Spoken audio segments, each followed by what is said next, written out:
I'm just going to talk. That sounds horrible, and it kind of is. We don't fight against handicapped people. We fight people 2-on-1, which is not the most chivalrous thing you ever see in your life, but it's a lot of fun. It's something we kind of came up with. They put another. I'm really a manager. Ethan's a wrestler. I manage Ethan, and they put me with another manager. We've kind of been beating up guys about half our size, but 2-on-1, which is not really fair, and only for us to be fed to the heavyweight champion, who left us both a bloody mess with bloody lips and everything else, which we totally deserve. So kids, do not do the 2-on-1 thing. It's not cool. And Jay's wrestling. How long have you been wrestling now? 8 years. 8 years. He's last night Jay wrestled at Big Time Wrestling. Tell him a little bit about it. Yeah, it was my debut at Big Time Wrestling. If you didn't know, I'm 45 years old. A lot of people don't know it, but it is what it is. I enjoy doing it. Like, I've always wanted to do it. I had a chance to do it, and I got into it, and I love it. I'm not going to stop. So he was on a card with like, how many people out there know who the NWO is? Raise your hand if you know who the NWO is. You're the only person in the whole place that knows? All right, you get a prize too. But like Scott Hall, Kevin Nash, anybody know who Buck Bagwell is? Who else was there last night? Jeff Jarrett, Arn Anderson. So, you know, for him to be on a car with guys like that, that's a nice little push. And they probably had in front of like 700-800 people last night. And Jay's talking about his age at 45. That's why it keeps me around, because it makes him look young. And so you got some questions, Craig? I do, for both of you. Let's see. First one. I think. Question 1, 2. You're on. So, how did you get started in pro wrestling? You can go first. what was the question again? How did you get started in pro wrestling? Wow.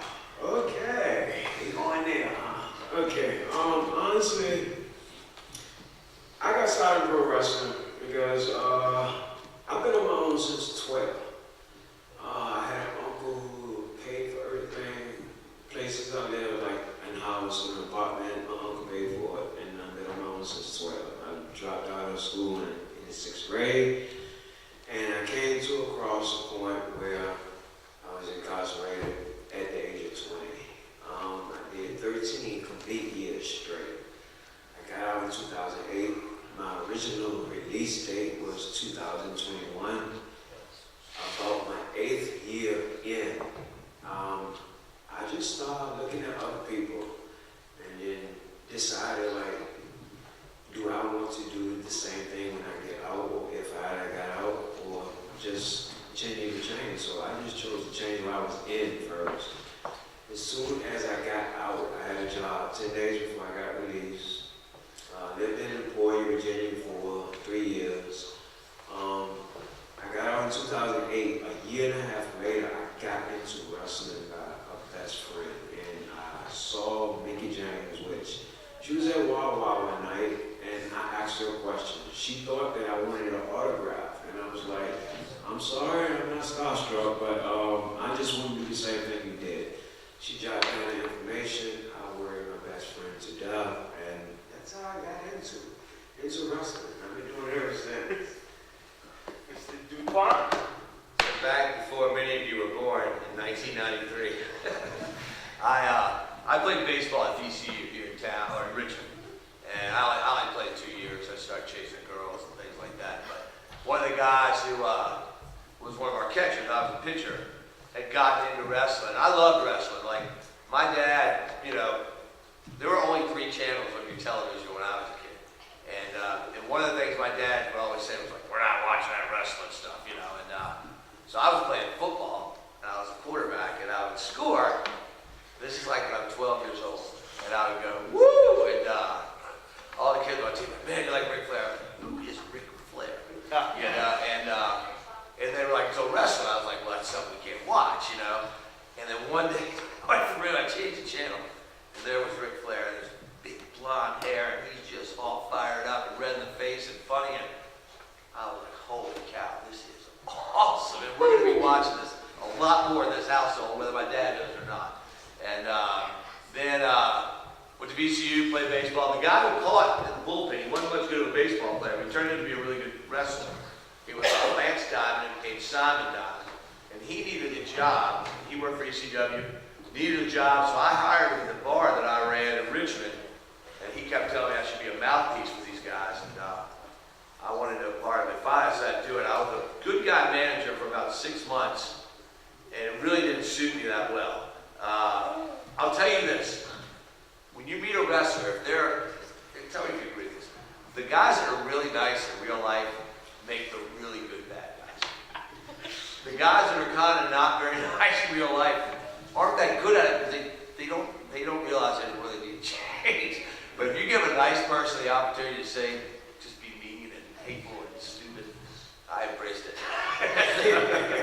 So that's kind of how it happened for me. Have you ever met any pro wrestlers? If so, who and what were they like? Eat the cross, he was awful. I'm just kidding. Go ahead. No, go ahead. All right, I'll go.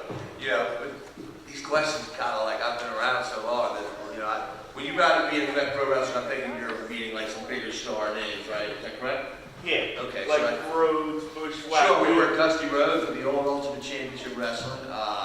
Bushwhackers all the time. I've been licked by Bush many times in my head. Rockwell Express a whole bunch. Yeah, I see you back there. You're doing it right. And look, she remembers. Road Warrior Animal. Hawk. I'll tell you a funny story about him. Worked at ECWA with him, and nobody would talk to him. So he had this kind of rep where he was kind of moody. And he was wearing an NBA All-Star jacket. And I knew that he was from Minnesota. I knew that he was a Timberwolves fan. And I talked to him about the Timberwolves, and it was the perfect common ground. Last story along those lines. Who knows who Jerry the King Lawler is? I tried to. Who knows who John Cena is? Look at that. Yes. Yes. So you see, when I tell stories, they're back to the prehistoric days, even though I still do it. But who have you met at the big time? Oh, a lot. I've met a lot of older guys. Yeah, go when ahead. I was coming up. But like right now, there are a lot of younger guys.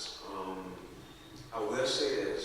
I'm not gonna say too much about it, but I will say this. If you watch Monday Night Raw this Monday, you don't know where I'm gonna be at. I'm not gonna say what I'm doing or nothing, but I will be on there. I'll tell you what he's doing.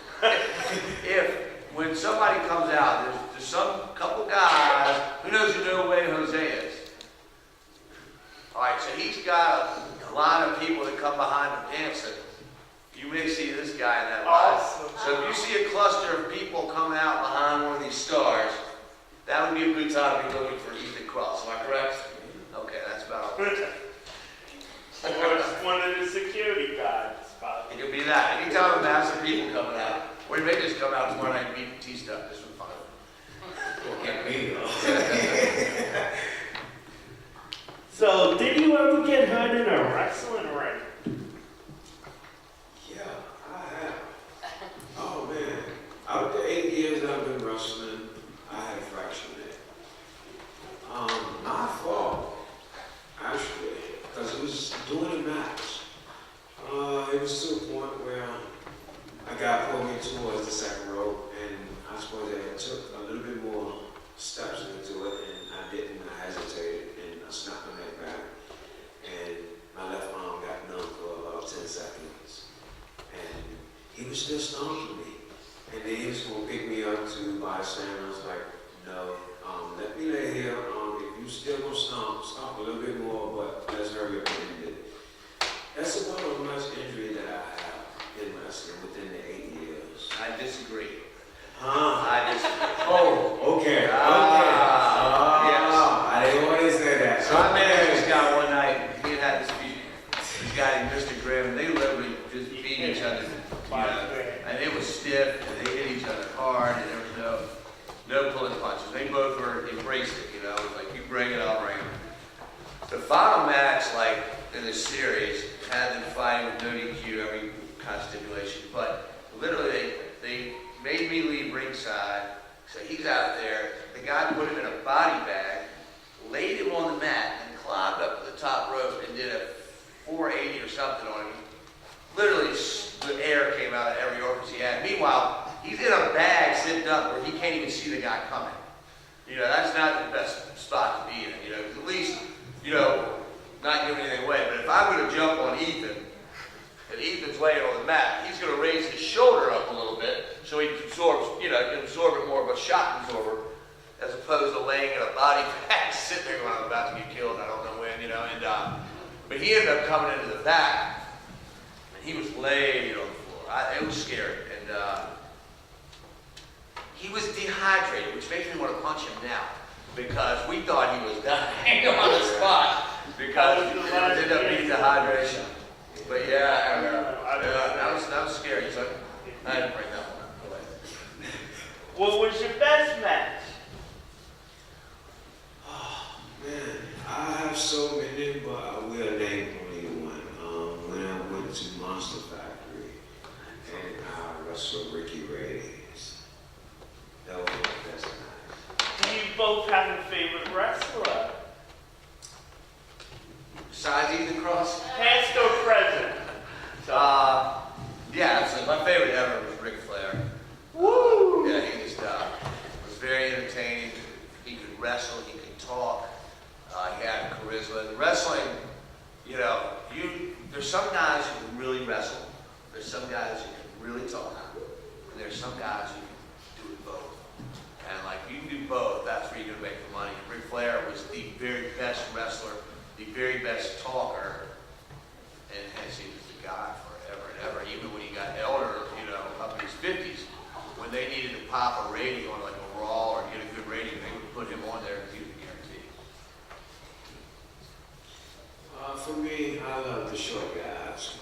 Edgar, Rey Mysterio, Chris Benoit, because I like the way they move in the ring. They short, like I am. And we get a chance to beat up the bigger guys, which I love. I love beating up people bigger than I am. It's fun. My favorite right now is Becky Lynch. Who likes Becky Lynch? Oh my gosh. Becky Lynch calling right now. It's my mom. It's just like the Geico commercials. We're like, hey, everybody on three. Hi, Mom. 1, 2, 3. Mom, I'm speaking to a church right now about this. My phone's laying in a pocket, so one more time. Hi, Mom.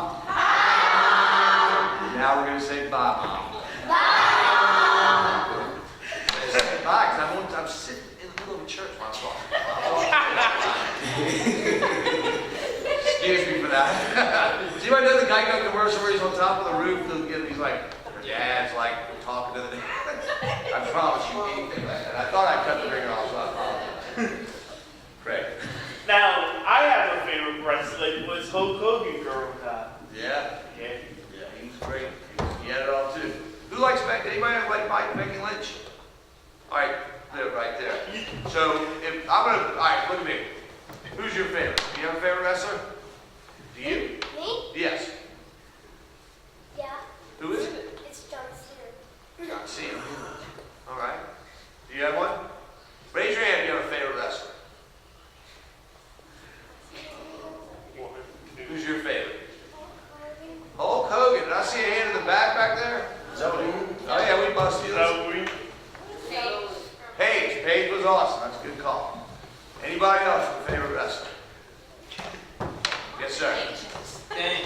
Sting was great, man. He was great. Yeah, I wish he had a longer run in WWE. You know, it's a shame he got hurt so quick. But he was a great talent. I was really happy he finally got there because he deserved that platform. that's all the questions. I have a favorite. Oh! Yes, man, in the back. Tom guy. Oh, my word. You were like the only person in America that would have said that. Treva had a favorite. He would be flattered right now. Who had one? Treva. Treva, who's yours? Carrie Bonner. Carrie Bonner. All right, so here you go, Ken. Here's a great story. Does anybody know what perseverance means? If somebody knows what that means, raise your hand. What do you think perseverance means? Never giving up and showing grit.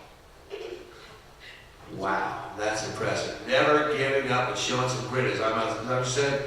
You nailed it. Perseverance. You know, you gotta fight sometimes. Life isn't easy. You know, you're gonna get some things that aren't gonna go your way, and you're gonna either lay down or you're gonna stand up and fight them. And Kerry Von Erich had a lot of issues. Had brothers dying young and things like that. And he got a bad motorcycle wreck. He lost his foot, his entire foot. But he didn't want any wrestlers to know, because he thought that was the end of his career. And so he ended up getting signed by the WWE, wrestled with a boot that somehow made it fit around his foot, until one night in a match where somebody pulled his boot off. I mean, you know, it does sound funny, but it was horrifying, you know. And could you imagine being the other wrestler pulling the boot off and going, "Oh my gosh, I pulled his foot off," you know? And you would think your holes were working a lot better than they really were. But what I'm saying, obviously this one's supposed to get off to a comedy school. Perseverance, that guy continued on without a foot. I mean, that's pretty amazing. I mean, you're talking about a job where you're on your feet the whole time. And, you know, mobility is critical, balance is critical. And this guy figured out a way to keep doing it.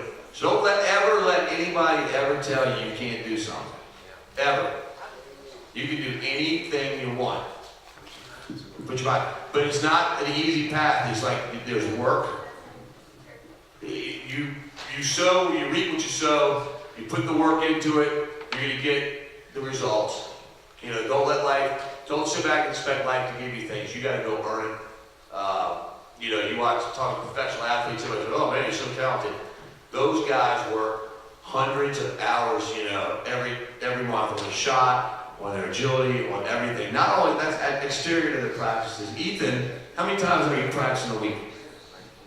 4 or 5 times to have a match a week, right? So he's going to go put 4 or 5 sessions in 2 or 3 hours in, getting his tail kicked, beat up, just to go have 10 minutes of glory. Is that all right? You know, so, you know, it's all hard work, but never take no for an answer. Ever. Ever. You got any of that? Yeah, I agree with everything you said. Yeah, always take no for an answer. I went to New Jersey. It took me 2 years to accept me to go to a seminar in New Jersey. And everybody at the seminar was mostly from WWE, TNA, Lucha Underground. And they told me the same thing because of my age. Like, you have a small window. And my answer to that was like, first, thank you, appreciate it for being real. And I love when someone being honest and real with me. But my answer to that was, okay, cool, no problem. But my job is to open the window and see how far can I fit my whole body into the window. I don't never let age define me or, you know, man, I finally, like, after so many chances, I finally get the shot to be on Monday Night Raw, and I never let my age stand in the way. When they kept saying no, I was like, okay, cool, no problem. I go back, practice even more harder, come back, send emails, network. That's all I did. So I agree with you. One more testament of this guy. He sells himself short a lot. He's not just getting on Raw because he's Ethan Cross, the wrestler. He's getting on Raw because he's Ethan Cross, the wrestler. Plus, he should have been showing up for the last few years and doing catering at Monday Night Raw just to get himself in the door. He's there at 8 a.m., he's like midnight, is that right? And guess what? So he's done it a few times now, and now like, tomorrow night he's on Monday Night Raw. Again, that's hard work. Give it up for him, dude. Yep. Anybody have questions out there for that? Yes, sir. During these matches, do you ever get angry and do away with what you're supposed to do, and then you say, "Bring it on"? You go first on this. And we'll get you in the back. That's a great question. Because I can see if I was in the ring, Oh. we're supposed to be doing something, Oh, and he you're comes right. out a little bit You're different. I said, "Hey, I'm gonna come out different too." Yeah. Does that happen often? Go. Man, good question. Everybody's different.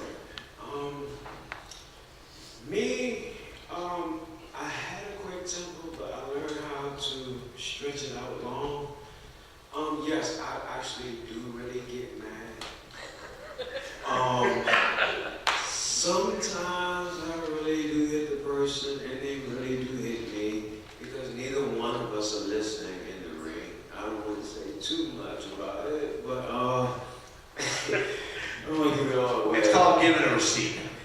somebody hits you hard, you give them a receipt, Yeah. which may be twice as hard as they hit you. Oh, yeah. A great story is, you know, when you're in a wrestling locker room, you want to blend in. It's a team, you know, everybody's doing their best to make it work, you know, and sometimes people go into business for themselves. One particular wrestler had kind of been kicked out by a league that both of us were in numerous times. He kept getting back in. He genuinely was a really nice guy. He was a talented guy, but he just couldn't kind of fit into the parameters of what they laid out. And so they brought him back, and his penance for being a tool was he was just going to get killed, you know, in this match. And like he was taking on Ryan, who was the Cobra commander, and literally, I ran that locker room, not in the sense that I ran the matches, but like before the show, I would be like, here's our matches, who's going to win, who's the referee. And at the end, I would always get somebody to lead us in prayer, and then we do GXW. So this guy who was going to get beat up thought he was pretty tough, and the guy who was going to beat him up was legitimately tough. So he was going, you know, you're going to get your butt kicked tonight. And he's like, oh man, bring it on, hit me as hard as you want. You make sure you lay him in there, man. And, you know, so we did our prayer, and as the prayer ended, everybody said amen. You just heard one guy who was Ron, the Pharaoh, he just goes, and may Ace live through the match. So we go out to the ringside. And fortunately for me, I was the manager in that match, so I had a great view. I mean, the bell hit, and this guy was on him like George Foreman. I mean, he had like, bam! Hey man, come on, you don't get me that hard, man, come on, what are you doing there? He was begging for it 3 minutes earlier. And it was awesome. It was one of, one of those things. I've seen, who knows who Coco Beware is? All right. So Coco Beware is a guy who used to have a parrot sitting on his shoulder named Frankie. And we brought him into Delaware. I did a match. And he was like the star. We had another star locally. So he was going to kind of help put this guy over to a bigger platform. And Coco comes in and plans the match out. It's a tag team match. I'm managing against 2 Russian guys that I'm managing. And he's like, look, man, I'm going to get in there and you guys are going to beat me to death. I mean, I'm going to get beat up. You're going to stop. We're going to throw him out to him, talk about me. He's going to kick me. He's going to throw me back. And after 6 or 7 minutes, man, we're going to make a tag. We're going to tag Boogie Woogie Brown. He's going to get in here. He's going to beat y'all's tails. And it sounded great because Boogie was the local guy that everybody loved. It'd be like a Pork Chop Johnson on our show. And when the show ended, Boogie would literally get in the ring, invite all the kids in, and they would dance to Sweet Georgia Brown. It was awesome. It was going to be a big happy ending, we thought it was perfect. Match starts. Again, Coco's going to get his tail kicked by us. Within a minute, he's beating everybody up in sight. He's beating my guys up. He's come outside, hit me in the face, and everything he said he was going to do, it's opposite day suddenly. And so we just get destroyed. We're going back to the locker room, and I've got my 2 Russians like this. And the one Russian looks at me and goes, I'm going to kill that guy when we get the back. And I'm like, it's good, man. So Coco walks back in, and he literally just like, I want to see you, I want to see you, I want to see you, which was me, the 2 Russians, and you, the ref. And the one Russian just goes, I want to see you. He takes his mask off, and bam! They're fighting in this locker room. We can pull them all apart. So Coco was fortunate. Y'all saw Hulk Hogan earlier, gave a really nice message. Hulk Hogan sold out arena after arena after arena for a good 15-year period. And Coco Beware was lucky to be on cards with Hulk Hogan that sold out these arenas. And these arenas had nothing to do with being sold out because of Coco Beware. So Coco Beware, after he fights this guy, is like, I want to see you. So now the one Russian's obviously out.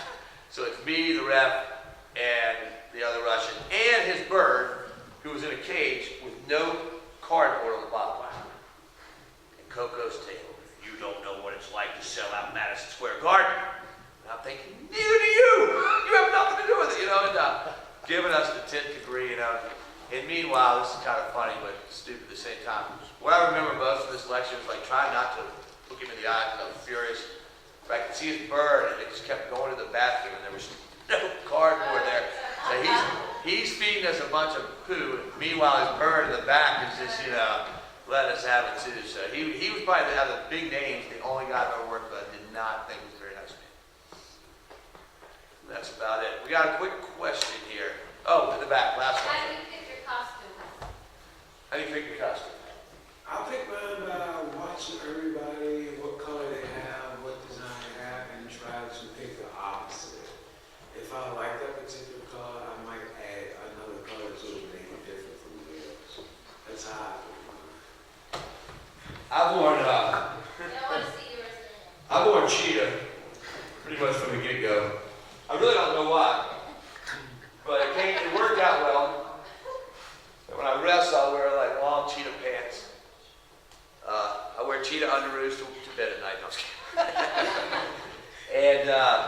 So yeah, usually like a goofy hat on top and what have you. But you know, it makes you want to stand out. That's what I was thinking. When I first started, I was like, I didn't, you know, if I wear a suit, now that I'm older, I'll wear a blazer a lot. If it's a title match, I'll wear this. Whether I'm wrestling or my guy I'm managing is where, you know, but if it's a non-title, I'm trying to wear the blazer. But we have another guy who's a very talented guy who started in the last year and a half. His name's KR Superstar. And it's funny, we dress a whole lot alike. So we literally have to write each other texts, go, are you wearing a blue blazer? Because we look like 2 months, you know, like we planned it out. And one night we both showed up, like, I'll just wear this camel skin jacket. Like, no way. He comes in with a camel, you know, look like 2 nerds. But in reality, we probably are. Anybody got anything else? All right, I've got a number in my head between 1 and 100. I'm going to tell Jay what it is. Nobody heard that. I've got a mic like right there. 89. So, every kid who wants to do it, I've got a real old poster here. When I say real old, I'm not talking like Stone Age. I don't even know what it is. Jay works for this group now called Ultimate Championship Wrestling. 2006, got Larry Zafisco on there, Danny Woody, some really good looking guy in leopard. And we're going to sign this to whoever gets closest to the number for any kid. Any kid who wants to participate, 1 through 100, what do you got? 89? I like that.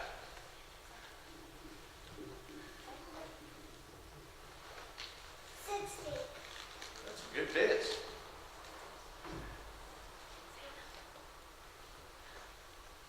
One through 100, there's still 98 healthy numbers. 70?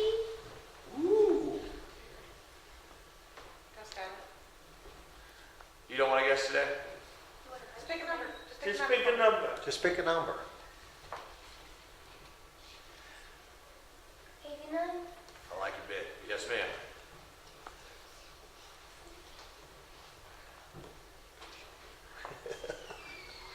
Guess what? 5, 6, 7. Say a number. 22. 30. 30. 70, 30. 73. 69.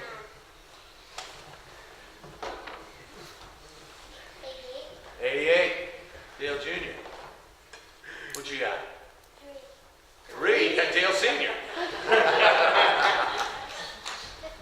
50. Anybody in the back want to place a bid? Yes, ma'am. 27. 13. 7. Anybody else? Jay, you want to tell them what the number was? Go tell them. 72. 72, which makes you the winner.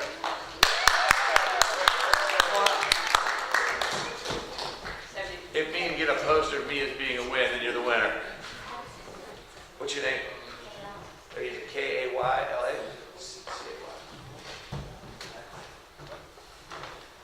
All right. I got one more question. Okay. So while they're signing, I have a question, hands only. The man in the leopard coat, what's his name? Wow. I'm not even sure they even said the full thing. He said Mr. DuPont. The man in the suit, what's his name? Ethan. Guess what? He got it right. He's not getting a prize for knowing his own name. Okay, so Ethan's gonna be on TV, what is he gonna be on, what show? Wrestling. Which one? Which, You know what it's called? Monday. Monday Night Raw. That's a good answer right there. Yeah. You'll get a prize. From Mr. Rick. all right, it'll be it. I got a question, and I consider pro wrestling a professional sport. And I know you talked about your workout sessions, but like in all sports, there's drugs. And it seems like if you use them, you can get there quicker. Are you tempted? What's your take on the drug thing? Ah, man, honestly, they always, like, before we do shows, they always give us drugs. So it's like, if we get caught doing anything like steroids or what have you, like we can get a fine. Honestly, we can get our license suspended for a short period of time, or maybe even longer. My take on it, I would never do it. My honest opinion, I can get big without it. If you want me a certain amount of weight, I stuff my face with peanut butter. Trust me, I know how to gain weight, I know how to lose it without all this stuff. If I will get actually a legit contract with WWE and they gave me that choice, honestly, I would not take it because I see what it done to people who've been there, done that. I'm not trying to go through that. Not like that. And being, older and doing it a little longer, I was in the age when that stuff was prevalent. And you would see guys flexing chains on their back, and moves change. But you watch a lot of those guys now, Lex Luger, we saw earlier, I mean, a lot of what happened to him could be attributed to that, including his time in jail, with steroids. And, the guys, Lyle Alzado, football players, stuff like that.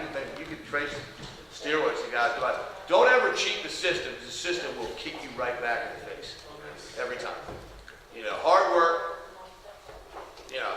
10 years ago, this guy's incarcerated. Tomorrow night on Monday Night Raw. That's pretty awesome.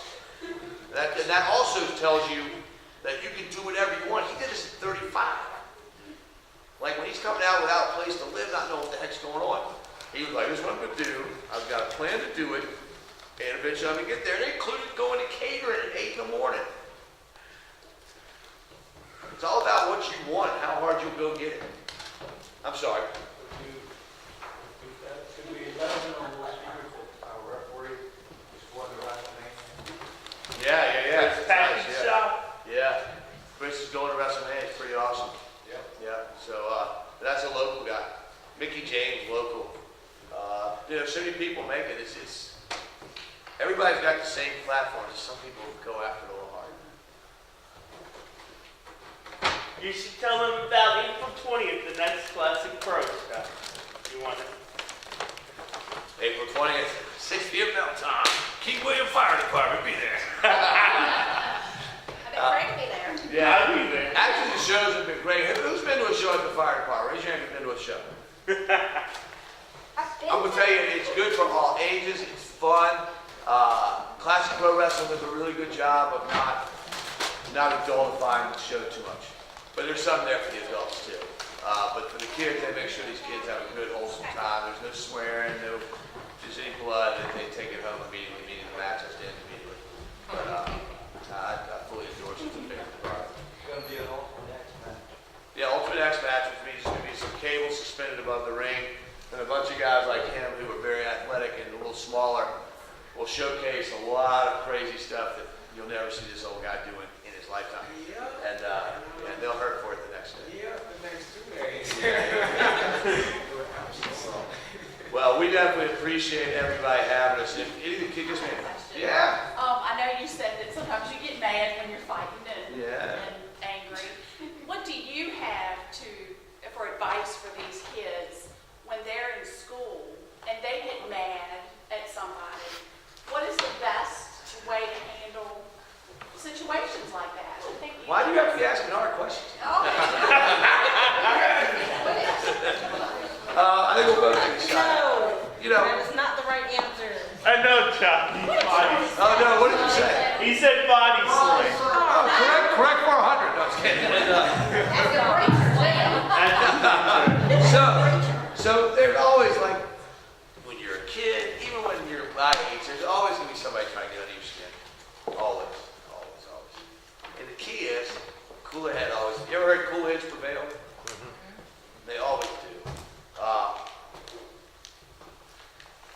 Every time something goes down, whether you're like at school or at home, there's a point in your mind where you go, is this right or is this wrong? Am I right? So we usually do something that's maybe not a little right. We kind of know we're doing something not a little right. Am I right about that too? Yeah, because I did it. And then your parents go, I told you so, and you're like 10 years later, you go, God, they were so right. But it's really hard to understand at this age but your parents' message is good, you know, and they're really trying to help you. Your parents are always going to have your back.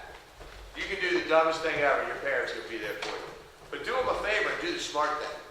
It's all about making the right choice. If somebody's bullying you, there's avenues, you know. Obviously, if somebody's bullying you, if you want to turn around and slug them, but you can also go, Mr. Cross, like maybe he's the principal of the school. You know, Billy's been bugging the crud out of me, bullying me. I'm trying to do the right thing by coming to you. Can you deal with it? That's the proper way to deal with that. Or go and tell your parent. Another thing, don't keep secrets from your parents. If you're down or if you're happy, let them know. Because if you're depressed or feeling a little sad, guess what? If you don't let it out, then you're not going to get rid of it. Your parents are there to help you and talk to you and love you and support you. I was blessed and I had great parents. And I could tell them anything, even though I didn't think I could for a while. Once I got a little older, I realized I could tell them just about anything. They really love me the same. They're usually going to have some pretty good advice. So listen to your parents. And when you get in that decision spot where somebody's doing you wrong, every action has a reaction. Two wrongs don't make a right. So if you're bullying me, guess what? Good for you. I'm not going to fall into your trap. I'm going to go tell him. I'll give you an example. I'll use my own daughter, and then I'm going to shut up, which you probably don't believe. This year, my daughter's 11. She's in 6th grade at Chickahominy. She's the sweetest little girl. She bothers nobody. She's happy-go-lucky. I have a son that plays sports, and he's a great kid, but you know, and then my daughter's just like this. So Charlotte, at 4 in the morning, on one of these stupid social media things, somebody writes, Charlotte needs to go see a plastic surgeon for her ugly face. This is God's honest truth. So Charlotte shows it to me. I said, we're going to get to the bottom of this pretty quickly. So I just kind of asked her who else had been online during this time. She was only a couple girls. It was 4 in the morning. She was at a slumber party. That's the only reason she was up. And the person's name, moniker online was the Chickahominy Truth Teller. Just shooting zingers out at everybody. So Charlotte was like, Dad, there were these 2 girls, and they were up. And so I said, well, message them and ask them. And one girl writes back this. No, it wasn't me, but don't tell your parents because I've been accused of this before.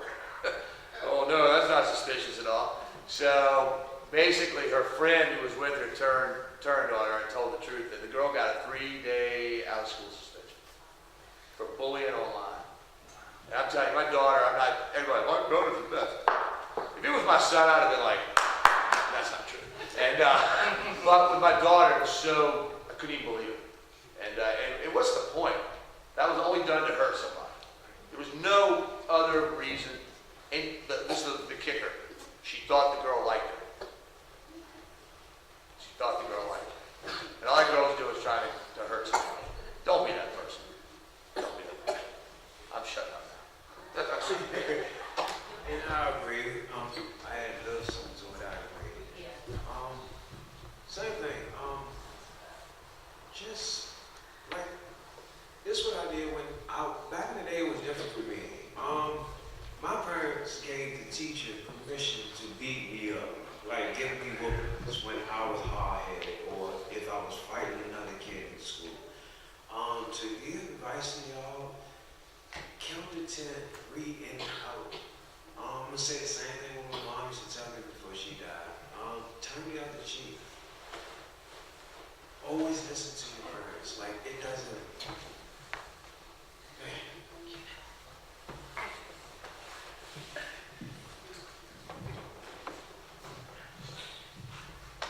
Kill them with kindness. Kill with kindness. It doesn't matter. Just always listen to your parents because when you get older, you will realize they call it self-love, and they only doing it to see the best for you. They only doing it so that you can do something that maybe they didn't have a chance to do it, and you got a chance to do it.